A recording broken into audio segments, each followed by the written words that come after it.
This call is being recorded. All right, folks. Well, welcome again to a good friend of mine, Nicole Sauce, who does the podcast "Living Free in Tennessee." And I interviewed Nicole about probably back in May, and Nicole was a big help for me in getting my own business off the ground in terms of just giving me the structure, the context, helping me with my book marketing. It's just a wonderful person. It's just interesting as all can be.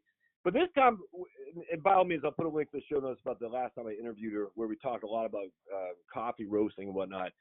But Nicole's got a huge workshop coming up in Tennessee for self-sufficiency and things of that nature, which I think is absolutely wonderful. And I wanted to just kind of have Nicole on the podcast again to tell us about that.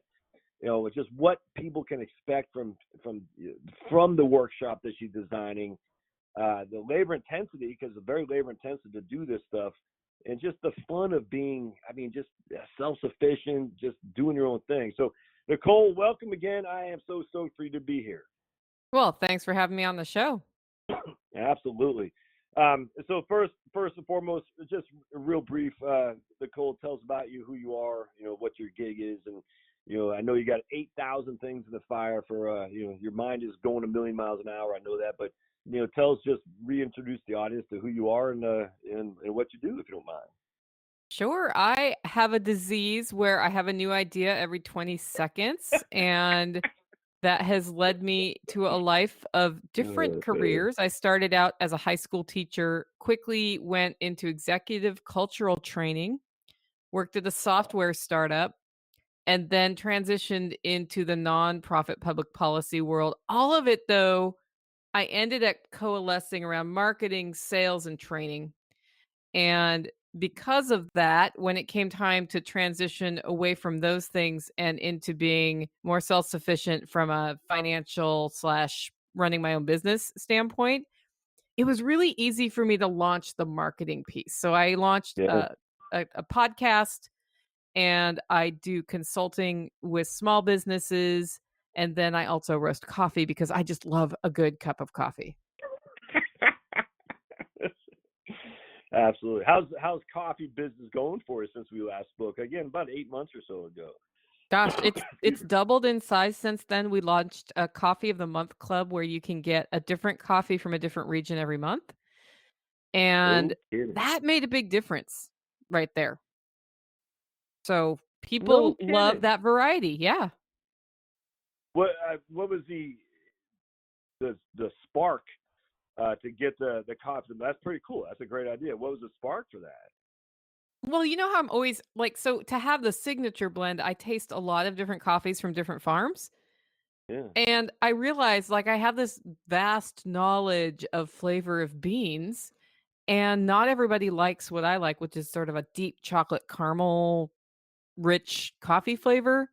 That's the Holler Roast blend. And I end up tasting, something that has more citrus, more cherry, more peach flavors. It's almost like tasting wines. And I thought, I've got all these notes, and people who love coffee are interested in variety. So I'll just give it a shot. And then I started talking to some friends, and they were like, yeah, do that. So the Coffee of the Month Club, it's like a subscription, and just a new pound of coffee shows up at your doorstep each month with a new flavor? Yeah. Yeah, for $25. Yep. Hollerroast.com, baby. All right, so $25 a month. Is it 16 ounces of not ground, but of beans that you ground yourself? Yeah, so it's 16. So it's a pound of coffee, whole bean, and that includes the shipping on that one. So I could not figure out how to package that one without building the shipping in and have it work right. Because you can buy, you can do a subscription every month, or you can buy all 12 months at once, or as a gift, right? Or 6 months or 3 months. So a lot of people are giving them away as birthday gifts. That's what I'm saying. So that's what, $300, right? I mean, that's my financial planner skill set. 12 times 25. So that's $300, and you get 12 pounds of very unique, differentiated coffee that essentially has cleared your taste buds for approval. You have the Nicole Sauce seal of approval. That's sweet, man. What's the website again? Hollerroast.com. Oh, that's fantastic. And you're getting these from all over the world, all over the country? Where are you getting them from? I get them from all over the world. I Oh usually man, buy direct trade, so that's direct from the farmer, which gets the farmer a little bit more money than fair trade. right. And so the idea is to help because people who grow coffee don't get a lot of money for what they do. And they Yeah. get even less the more middlemen you have in there. I do have an importer I work through, although this is exciting. So I just got in contact with a guy in Colombia who has figured out how to send directly to the US straight to me. Really? Yeah, so So my that would eliminate Colombian the bean may be yeah. like no middleman, which means then that farmer gets more of the money. Well, how do you get the? I don't want to go too far off because I want to talk about the workshop. But how do you get the know the farmer specific just from Facebook or something like that? I mean, there's a dude in Colombia, a dude in Zimbabwe or whatever growing. How does Nicole Sauce say, "Hey, dude in Colombia, let's talk"? How does that happen? So when you become a roaster, you meet other roasters and they have relationships. And so Ah, like this okay. one is literally somebody I built a website with, right? And he's Yeah. like, "Oh, hey, I roast coffee." And so we got to talking and he just happened across this guy. Now, the other ways you start traveling and meeting people. Right. Okay. That's the not fun way to do it, right? When you have to go to other countries and see the Right. world. And taste their coffee right there. Yeah, Right that's there fun. on their farm. Yeah, it's horrible. Hey, let me ask you a question. We had communicated a little bit on Facebook on through the Survival Podcast, but I have a good friend of mine who does missionary work in Zimbabwe, and I forgot you had answered my question, but he was talking about the Zimbabweans coffee growers are trying to up their game. I'm drawing a blank exactly what the context was, Nicole, but you had said something about like African imports or Zimbabwe. I forgot. Do you remember what we're talking about? I was curious because I always want to ask you about that. Like, is there an opportunity there for an entrepreneur to reach out to Zimbabwean coffee growers and bring it back stateside? And you had said something along those lines. I just forgot what it was. Do you remember? Yeah. So to be an importer here, you have to figure out how to do all the customs stuff, right? This is why I'm not Mm-hmm. doing that. So when you talk about return on investment of your time in your business, Right. I could do that, and then my job would change from being a roaster to being an importer of beans, and I would be trying to sell those to all the other roasters. And while I do sometimes sell green beans, it's not the same. Like what I'm selling is the craft roasting. If you order coffee from me, I roasted it. I roasted it to order. I don't just have it Okay. sitting on a shelf. And that's why people buy my coffee because it's very I fresh. get I roast it, I ship it, it. it's in your mailbox within a couple of days. So if you were to go the other route, you could not be roasting, and you can't wear two hats in that regard. It'd be too much. A person could set up their business to do that. It's not my goal to have that kind of Okay. business. Yeah. Yeah, understood. All right, that's interesting. All right, that's like I think that's exactly what you said about the issue there is that the importing would take away from your ability to actually do what you love, which is roast coffee. All Right. right. So hollowroast.com, $25 a month subscription. Nicole, seal of approval on the coffee. I'm buying this, and then of course you can buy it for yourself, buy it for gifts and whatnot. That's pretty cool. Well, And I that's would be willing to set up a coupon code for your listeners. oh, what? Yeah, okay, that's fantastic. Cool. What I mean, can you do that right now? Like, tell me what it is, or what do you want me to? How do you want Do me you to have do a that? membership program? No, I just Yeah, okay, oh, so here's the deal. I Why just don't you have one of those? I frankly don't know. Well, okay, how about this? Heritage Wealth Planning will get you $2 off a pound for No, the next 30 days. okay. And Say it again. If you type in a coupon code of Heritage Wealth Planning yeah, at hollowroast.com, you get $2 a pound off for the next 30 days. yep. What if you want the subscription thing? It'll be instead of $25, it'll be $23. Yep. And here's what Okay. happens on that is um my subscription software may tell you on month 2 that it's Okay. 25, but then I go in and I retroactively like make sure that $2 comes off. It's Okay. a And you it's could a do tech that. thing. I mean, Yeah. And okay. if you want to buy multiple months in advance, they would just need to contact me because that will take $2 off the whole $300 order. And if you email me, I'll make it the proper Okay. amount. which would be All right, cool. 24 So, off. folks, Yep. the easiest way, probably, well, not probably, just go to hollerroast.com and Nicole just contact you directly. Say, I heard you on the podcast. We can get this done. Would that be, I don't want to say it's the easiest way, but could that be something that they could do Yeah, if they if you're want going to to do do multiple months, do that. If not, just type in Heritage Wealth Planning Okay. in the Gotcha. coupon code, and it's magic. Well, I'm saying like a one-time, like, hey, I'll pay $300 minus Yeah. the, $2, then just call you or contact you directly, and just you can. Yeah, there's a You know what I'm contact saying? form at hollerroast.com. It Okay. goes straight to me. It does not go to anybody Okay. else. Yep. Cool. That's fantastic. All right, cool. All right, so I know we got hard stops. So I want to make sure we talk about the spring workshop. And so if you go to Living Free in Tennessee, hey, Nicole's got a podcast. Just this must listen to for sure. How many episodes you got now? Like 150, 130 or something like that, Nicole? 139 just published Okay. 2 minutes before you called me. Oh, okay. Right on. That's 2 minutes. fantastic. So, Yeah. A podcast, which you should subscribe to. And of course, anytime you subscribe to a podcast, always do the 5-star thing.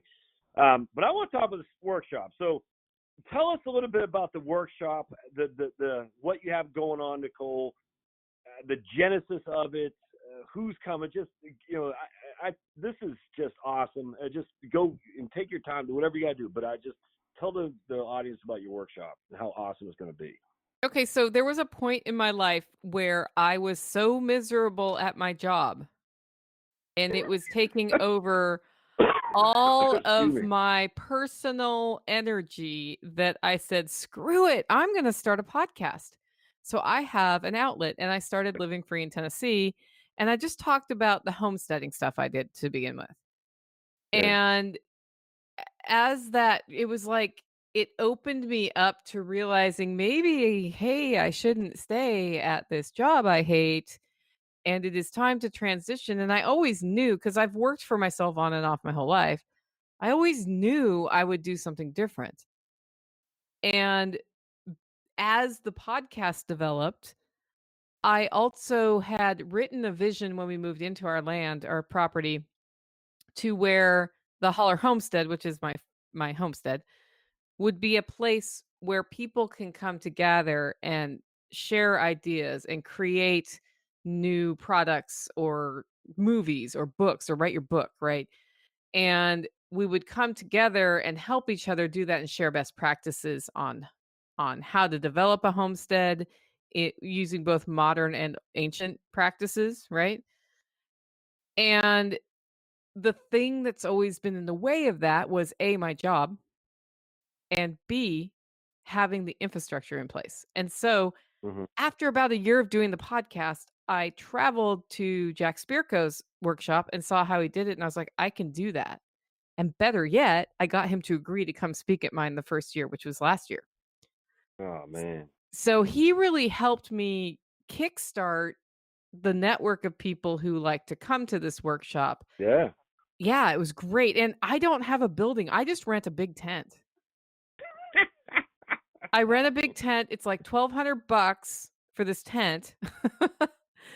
But it keeps us dry, it keeps us warm. It's the last weekend of April, so 25, 26, 27, 3 days of sessions that are about small business, startup, marketing, and homesteading activities. And then during the workshop, we are building a rocket mass heater. I saw that, man. That is awesome. Yeah. Yes. And I'll tell you what's kept me from building those is how hard it looks on the CDs and the movies I've seen on YouTube. And Like Paul that's Wheaton, what kept me from doing Paul Wheaton stuff. And he's Right. great. Like, I love what he does, but it looks Right. hard. Exactly. I know exactly. I'm like, yeah, I don't know if I got the skill set for that. Yeah. And what made it happen is Sean, who's one of our speakers from hackmysolar.com. He's like, yeah, we'll do this. This is what makes sense. He came and did an energy audit on my property. So he's going to talk about how to, homestead or suburban home, how to audit your energy use and figure out little ways you can be more independent. That's awesome. And folks, I interviewed Sean probably one of my first, in the first 20 as well on hackmysolar.com, because he is a homesteader doing all sorts of different ways for energy to turn to electricity.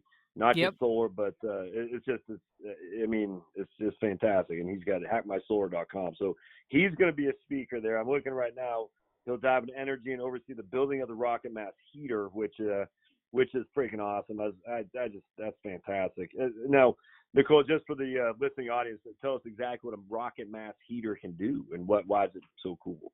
Okay, so when Sean came here, my house is perfectly situated for solar panels to go on the roof. Yeah. Okay. Like, people who see my house get really excited about it. My friend, David, who did the aquaponics system with Jack for me last year, he was like, "I can't believe how perfect your house is for solar." I'm like, "I know." Um, and that's pretty expensive, though. I mean, it's not like Sean can make it less expensive, but I'm still looking at Right. an $8 to $12,000 investment. Yeah. Right. And Exactly. the thing that uses the most power here is in the winter when it gets cold, down at my well house, which is not perfectly situated for solar, by the way. It gets cold, pipes freeze, I'm in trouble. So I end up running heaters down there. We do wood heat in the house. I don't use much, like my heat is mostly free here, but that's where all my power goes. And he and I went back and forth for a while. And he said, you know what would be good is a rocket mass heater because what it does, it's mass, so it's a whole bunch of stone or Yeah. masonry, and it has a very small burning chamber, and then it pipes the exhaust through all of this massive rock and then eventually up and out, and what happens is that rock or whatever it is that you're heating, we'll probably do rock or sand, heats up and radiates heat back long after the fire goes out. Like, some of them will radiate heat for, like, 48 hours. So you That's have this, like, crazy. 1 Yeah. hour really hot fire, Right. it heats everything up and then radiates out. So I could feasibly go down there at 2 in the afternoon, fire her up, heat it up, and the pump house all night long on one of those nights when it's gonna be below 0 is heated without power. How are you heating it now? Not electricity, right? Or I've been how would? using I have pipe tape. I have run Okay. electrical heaters down there. I have Okay. in the last 2 years, I have been burning kerosene heaters because it's a little bit Okay. cheaper. Yeah.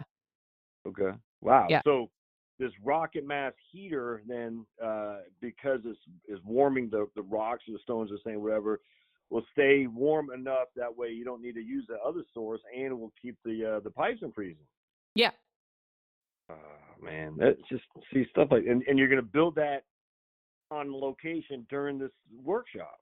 Yeah, top to bottom, and the parts that look complicated when you're looking at it on video is how to get because there's a barrel and there's a burn chamber and there's exhaust, like, getting that all level and perfect, it looks scary, and I'm sure it's not, right?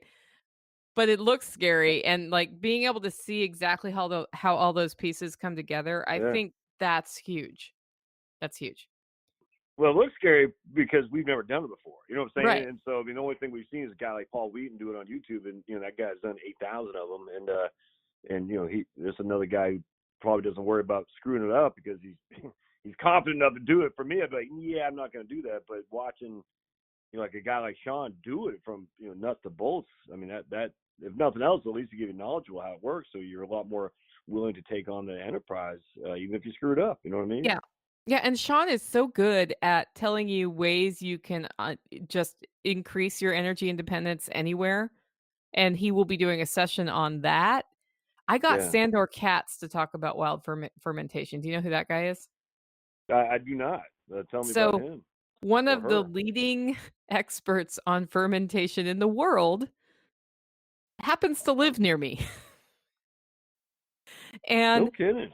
I was like, "You know what would really round out this workshop?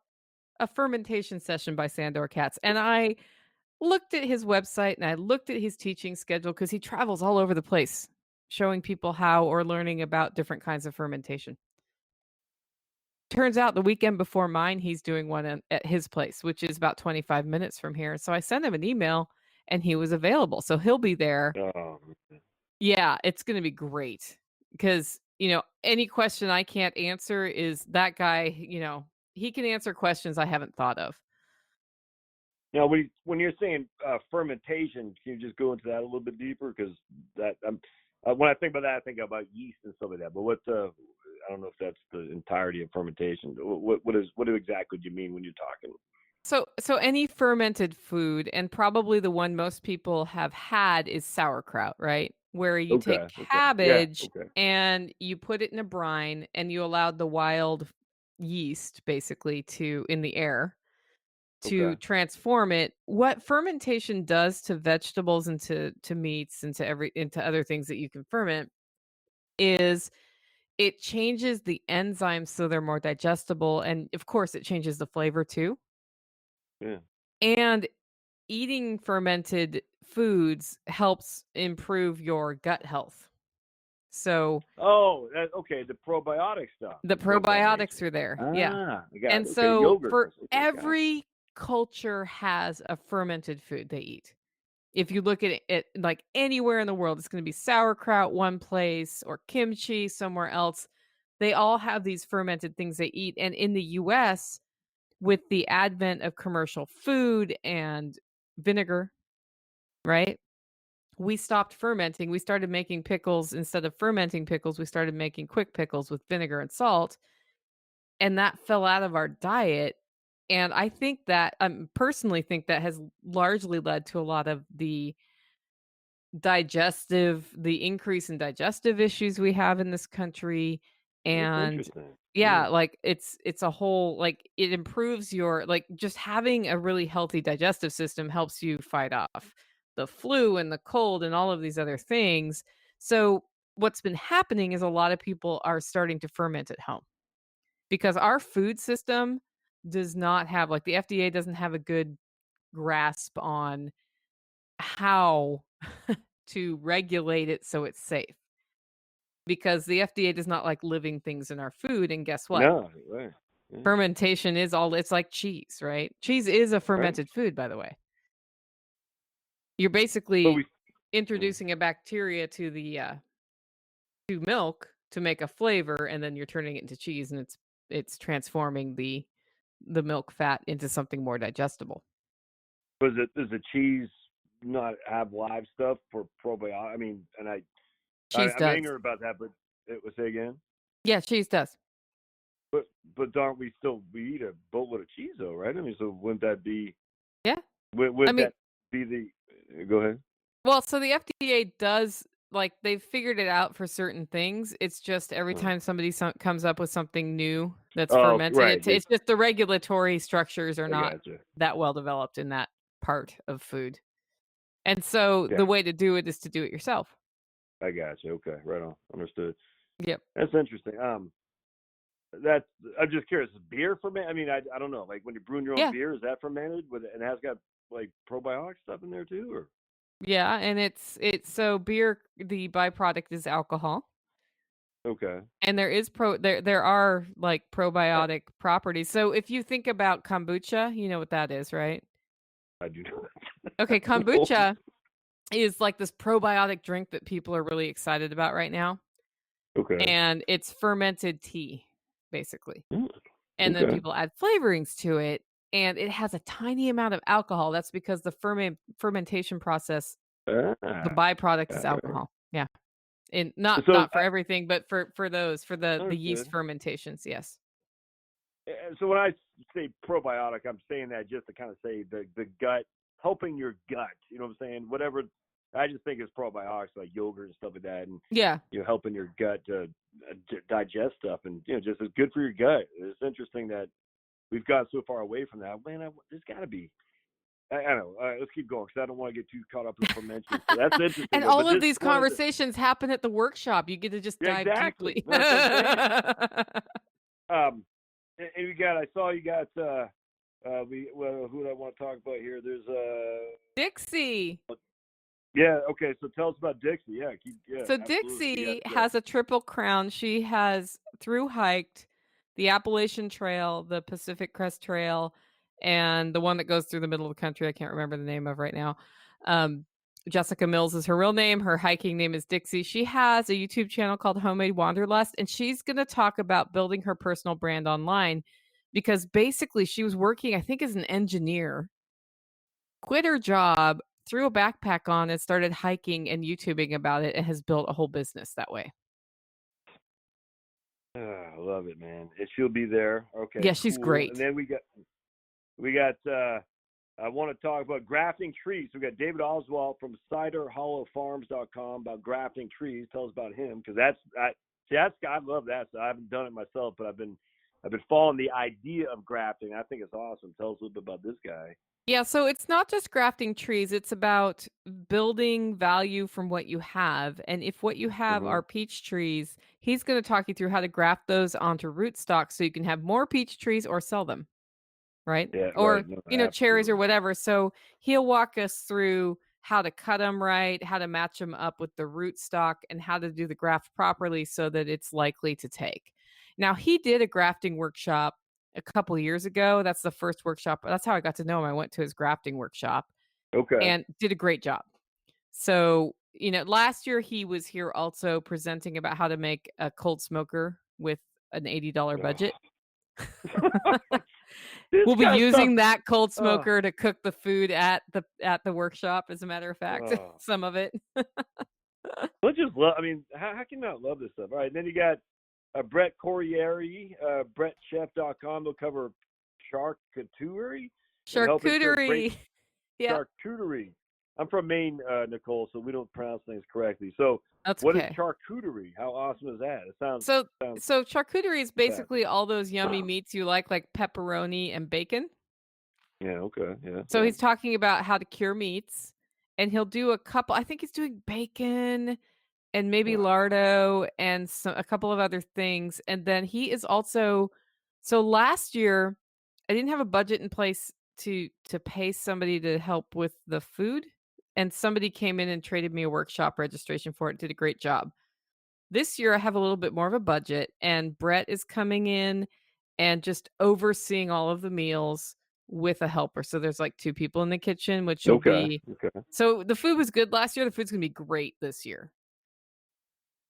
And is Like, he going to go over techniques on this stuff too? oh During yeah. one of the workshops. Okay. Oh, Oh, yeah. sweet. Yeah, yeah. Then we got Patrick Rohrman from mtknives.net. Talk about Pat. So anyone who follows the Survival podcast is very familiar with this guy. But tell us a little bit about what's going on with him at your workshop. Yeah, so Patrick will be here. He was here last year showing us how to make a knife, and this year Is he's he from showing us how to Texas? sharpen a knife. Where's he coming from? This guy From Missouri. from Missouri. Okay, gotcha. For some reason I thought Texas. Okay, cool. Right on. So he's going to show us. Last year he showed you how to make a knife, and this year he's going to show you how to sharpen it. Okay. Yeah, and then here's the thing. While he's here and he has all his stuff here, I usually hand him all my knives to sharpen. So you can Yeah. it costs a little bit extra to pay him to do that, but I make sure he gets all my knives sharpened while he's here And because it's and great and to have he's a not sharp doing knife. some crappy Walmart tool. He's doing it the real way to do it, how you're supposed Yeah, to do it to keep him sharp for many years to come. yeah. So it's worth the fee to get sharpened I correctly, as think he opposed to charges just a buying dollar some. an inch. It's not that much. Oh man, right on. Okay, Yeah. sweet. So that's fantastic. So you can learn how to do it, watch this guy do it at the same time, knowing he's doing it for you as well. And then Yep. so that's a pretty good takeaway to learn actually how to sharpen knives. Because something tells me that a lot of people, I don't know. I just buy those tiny little tools, those little grinders, and done. But I don't know if that's the right way to do it. And yet your knife collection is such a big deal for all the meat you're cutting all that stuff. So Oh to yeah. sharpen them is a big deal. Then we got was that Dory Mulder from 40 Acres in a Cave.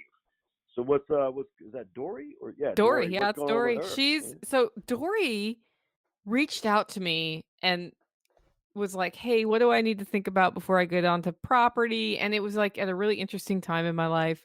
Podcast was relatively new. And I was like, "Well, come on my show, do an interview." Turned out she'd found this property that it's a 40-acre property with like 8 or 10 cabins, some of which are falling down, some of which are savable. The original homestead house, and then there's this huge cave and they built a restaurant on it. And so her idea was buy it, they convert the restaurant into a home, a cave home, and then they do something with the cabins, and she got it for a song because it had been Right. ignored for a I couple know. years. Right. And Yeah. so, Totally. like, she comes on my show about every 6 months now and talks about the progress they've done. I have since gotten to go to 40 Acres in a Cave, and she's gonna so we did a site visit there and just talked to her how she can get money now from what she has by using things like Hip Camp and things like that, so that she can use the money to rehabilitate it. Gotcha. Now, Yeah, and so she's where's gonna her? talk about that. Hers is in Missouri in the, Oh, it good. Okay. yeah, so hers is in the Appalachian, not the Appalachian, the other one, the Ozarks. Okay. I'm near the Appalachian Mountains, she's near the Ozarks, yeah, so she's there, and it's right on a river where you can kayak, so it's a great Oh man. location. And we're doing a big aquaponics build there in May. And she got that for a song because it's so run down. People are like, yeah, screw that, I'll buy something else. Yeah. And now she's there. 40 acres has a cave, and she's using it for workshops to generate income, which she can do to rehabilitate everything. And you keep doing that 5-10 years from now, that'll be worth more than a Yeah. song. That'll be worth Yeah, a pretty penny. she'll have a resort if she wants one. Yeah, I was getting ready to think something like that. Exactly, right on. Oh, that's fantastic. Yeah. It's showing you don't throw away stuff without knowing the true value of it. I mean, that's what I look at. Like, look, someone got rid of it because they didn't want to deal with the hassle, but someone else found value in that and is able probably to turn that to a pretty good investment property, if nothing else. You know what Oh, I'm yeah. saying? Yeah. Plus, I Then think we she got likes being in the the country, so she gets to be in the country. oh man. And last we got Kurt Duggar from Freedom Photography. He'll talk about building a network before you need it. What does that mean? Okay, so Kurt is doing into paramotoring, which is basically a parachute and a motor, and he flies. And so he decided he Awesome. wants to be an instructor. It's going to take him a couple years to get that done. And he called me. He's like, "What do I do?" And I said, "You start blogging about your story, Yeah. because if you tell your story for 2 years, when it comes time to get customers or students, they will have been following your story the whole time." Yes. Man, that's oh, I love it. Yeah, So so he's gonna talk he's about got that. He's a great guy. he got a parachute and a motor, Yeah. and he's blogging about that. That's I mean, what do you do? I mean, you just go up there almost like a hot air balloon kind of thing and just look at the scenery and come back down, or do you travel like that? I mean, I mean, Yeah, it sounds awesome, but you go can ahead. travel a certain distance with them. The weather has to be Okay. right, and Okay. it's kinda like hang gliding meets parachute, and then the motor is like a giant fan that's blowing the air. Okay. So Oh, that's I haven't awesome. seen him fly yet. I've just seen his flight videos. He was at 40 Acres in a Cave with me, and it rained. So when it's raining, it's not Oh, a good condition for that.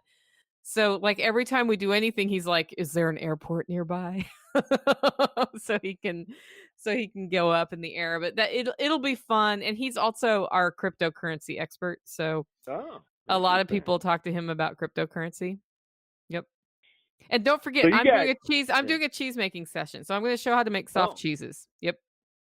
what's the soft cheese versus a hard cheese? What's the Like, difference? I'm not a familiar. chev is a soft cheese, a mozzarella is a soft cheese. A hard Oh, cheese you press and you age. Yep. oh, mozzarella, man, it's my favorite. Oh, Yeah, it's so easy to all right. make So too. Why aren't you making mozzarella? why am I not making it? Yeah.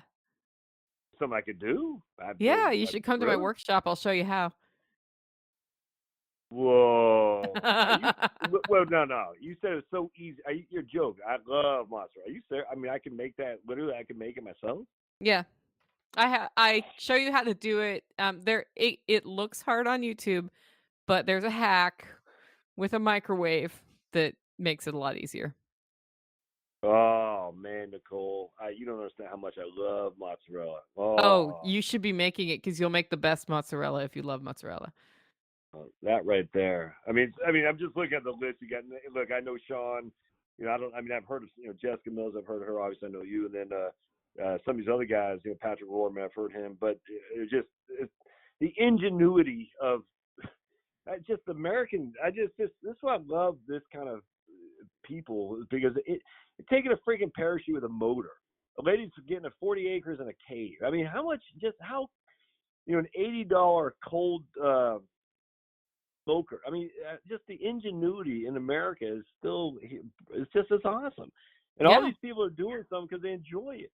And Yep. like you said, you quit. And I call it a crappy old job. You quit your crappy old job to go do. You're like, I can't take this anymore, and just it's awesome. All right, so this is at. And I'm looking, and I know we both got hard stops here in just a second, Nicole. But and I promise I'll let you go in just a sec. But this is we got $400 for the whole thing. Is that it? Is that Yeah, it includes let's see. food and camping. So And if you don't food want to and camp, camping. food, camping, all the sessions. We have people bringing craft made spirits or not spirits, but like beer and whatever that they're Right. bringing it to share. If there are spirits there, we wouldn't talk about it. And Understood. so it's a really good time. I think the relationships you make there at the workshop are great. We had a couple of businesses start after this workshop because they had a chance to just run things by people. And it's a really good time. If you don't want to camp, there are condos nearby that are I think $85 a night for somebody, like I have a couple people who fly in and they're like, I do not want a tent. I want my shower every morning and they stay Yes, there. look. Couple people can share one of those comfortably. So, And it's Lancaster, Tennessee, which is what you say, hour east of Nashville. So yep. anyone, and that would be hour east of Nashville is going towards Knoxville, I presume, right? So between Knoxville and Nashville. Yep. And Yep. then how far away would that be from like Chattanooga? Like 2 hours It's or a so? 2-hour drive from Chattanooga. Okay. I think 3.5 or 4 from Atlanta if you drive. And Okay. sign up at livingfreeintennessee.com. Yep. Now I definitely put a link to the show notes. And this looks just like a freaking boatload of fun, Nicole. All right, so let's let you go because I know but two things. So, folks, if you want Nicole's coffee that she roasts herself right there in Lancaster, Tennessee, Yep. where she picks the beans for you. I mean, you're talking $300. You save $2 a pound, so it's whatever that is, 24. Yep. Something like that. Yeah, $24. 76. So for a whole year's supply, and that includes shipping. And then listen to the last time I interviewed Nicole about French press and why you want to do that French press too. But and then this workshop just sounds awesome. You're going to meet some wonderful people. Nicole, I'll let you get out of here. But last thoughts on this, and again, I'll kind of have a better Excuse me a second. intro and outro. Yep. Yeah, go ahead. Talk. Any last thoughts on this? Not just workshop, but anything, what your business, anything you're doing for. Oh, just real quick, and you do help as a consultant. I mean, for a fee, value for value service. Folks who are thinking about starting a business. I mean, again, you helped me for a fee. I mean, I paid you a fee. I do. And you I helped am me a get off the consultant. ground. Okay, Yeah. absolutely. And so if anyone's out there who's saying, something, I got this idea. Now, Nicole's not going to judge your idea, but she'll help you figure out ways to get that. I mean, Nicole has dealt with big time conglomerates, and we're just talking for the podcast. Yeah. She isn't just working with some guy in his basement in his underwear. I mean, she's working with the big names, but her goal is to help more and more people get out there, be more entrepreneurial spirited, and that's and so she's gleaned some of the stuff for the big guys and is able to share with you. For not, I don't want to say nominal fee because it sounds like it's cheap. It's not, but it's a fee that is worth it. And anyway, so anyone's out there and you're sitting in your commute right now, you're friggin' miserable. I tell you, man, talking to Cole I think it's worth it. So anyway, last thoughts, Nicole, and I'll be quiet. I'll let you get out of here. Anything No. I as you said, I love to help startups. I love to help people figure out one of the phone consulting things I do is just helping people assess where they are and set priorities for their lives and get their personal strategic plan in place. And that's all been taken from what I do in the corporate world, which is strategic planning and marketing development, right? Exactly. I just apply it to the person instead of the corporation. I can do either. And I'm at livingfreeintennessee.com. That's where my podcast is. If you go there and fill out the contact form, you reach me, not a person I pay. And if you want coffee, it is hollerroast.com. And you have an email that they can, for podcast updates and stuff like that, they can sign up for contacts on your. Okay, cool. Yeah. All right, Nicole, fantastic. We love you, and I'd like to, like I said, interview you every few months just to see how things are shaking out and everything. But I can't recommend you highly enough for folks, and And that's great. So much obliged for you being on here, and I will be ordering some coffee myself here after we get off this horn. So I look forward to seeing it in my mailbox once a month. I cannot wait. With the So this is little gonna be note awesome. from me. Yeah. Josh, Hey, thanks so Nicole. much for having me on. It was fun to catch up. You got it. We'll see you. Thank you now. Bye. Bye-bye.